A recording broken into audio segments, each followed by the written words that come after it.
Hey, what's going on, folks? Welcome back to the Real Legend of Gaming. We are here with Clash Royale, folks, and this is another episode of Everything Royale. And in today's video, we're going to be discussing upcoming balance changes on June 4th. And some other exciting news. There will be monthly balance changes going forward. So now, let's check it out, folks.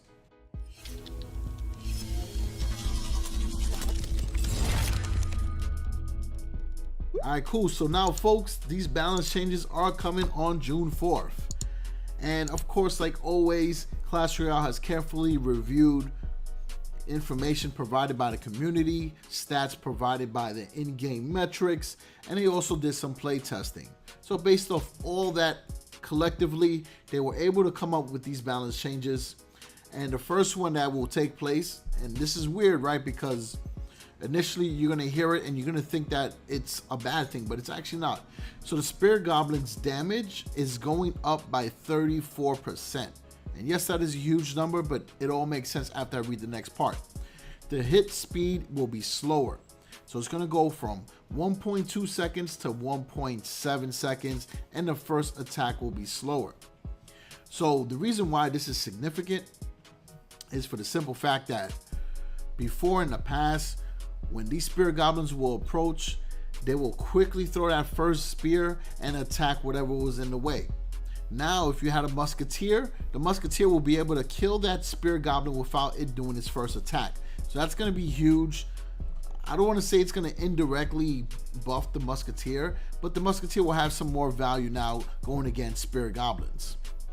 Now, when you nerf the Spirit Goblins, it also is going to change the Goblin HUD. However, the Goblin HUD also has been adjusted as well.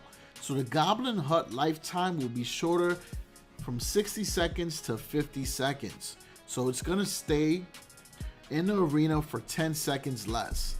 That's a big difference, and hopefully that will cut back on the amount of Goblin HUD decks that are in the challenge matches and even in the ladder. The next change, and I actually look at this more like a correction, the Mega Knight is being buffed. The jump spawn damage is being increased by 23%. If you guys remember in the past when the Mega Knight bait deck with the Royal Ghost and Infernal Dragon was super hot, this deck right here consisted of the Mega Knight and it was nerfed.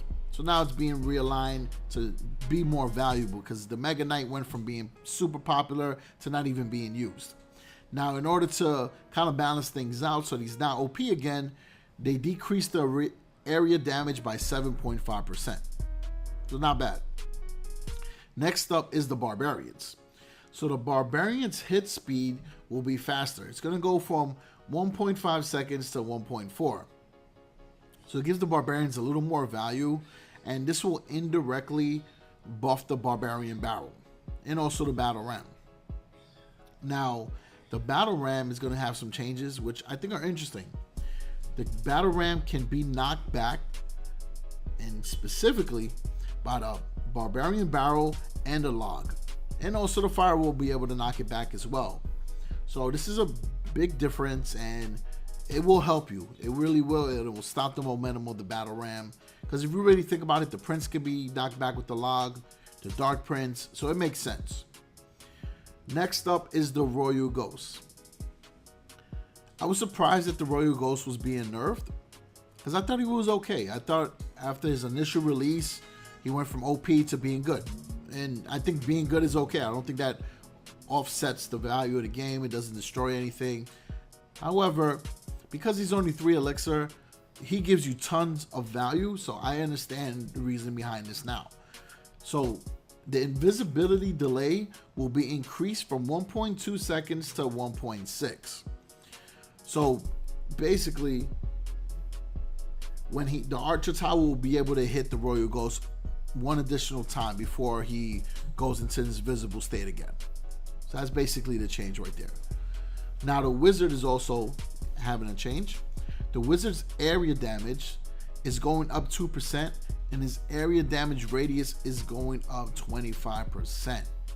Now, folks, if you have been following my channel for a while, you know that I have always said that the Wizard is a good card, but not worth the 5 elixir value. Because you can easily go for the Executioner for the same cost and get more value.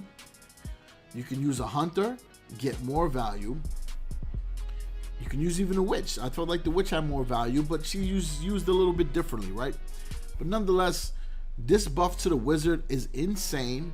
And I already know that the wizards use a lot in mid arenas, maybe from like 8 to like, early 12.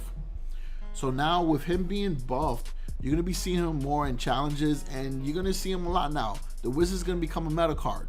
I'm almost positive, especially for the fact that the minion horde is still super popular and it was not nerfed, even with everyone saying that it needed to be nerfed. So the wizard is going to be a great counter to that. It also will help you counter against the P.E.K.K.A.s, because there's still a lot of P.E.K.K.A. control decks out there. And it will help you against the Mega Knight, right? As long as you keep him from a distance, his fire damage will do what it needs to do.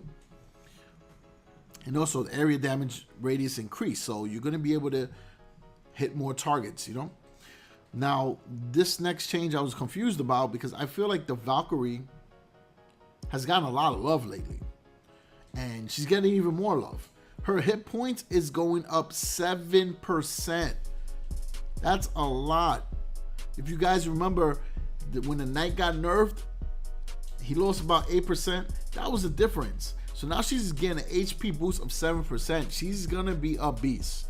And on top of all that, she's going to be able to get her first attack done faster.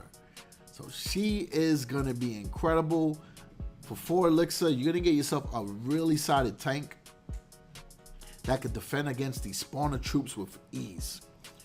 And then last but not least, this hurts me because I actually upgraded the Ice Golem to level 10 recently. As you guys know, upgrading a rare card takes a while. A lot of gold too. But his hit points were reduced by 5%. And that's a good amount. But for a 2 elixir card, he did have a lot of value. So again, it makes sense as much as I don't want to accept it, right? So those are pretty much the balance changes there. And, I think they're pretty fair. I don't disagree with any of them. Yes, I was surprised by a couple of them, but they all make sense. And because now there's going to be monthly balance changes, if there's something wrong, at least we know it'll be fixed a lot faster than before. So that's always a positive. And I like the direction that Clash Royale is going. They are really listening to the community more than before. So let's see if this trend continues. Now, as far as like next Clash Royale videos, what I'm planning to do is, and we do this with every balance change, I want to do a balance change meta deck prediction. So we're going to try to come up with something over the weekend and have that video for you, hopefully Monday or during the week. And then, we'll have fun with it. If you guys have some suggestions, then drop them down in the comment section. I'll try those decks out as well. So other than that, folks, I always appreciate the support. Thank you for everything. If you haven't subscribed to the channel yet, then be sure to do so. And if you are subscribed and you enjoy the content, then slap that like button, all right? So other than that, peace out, folks.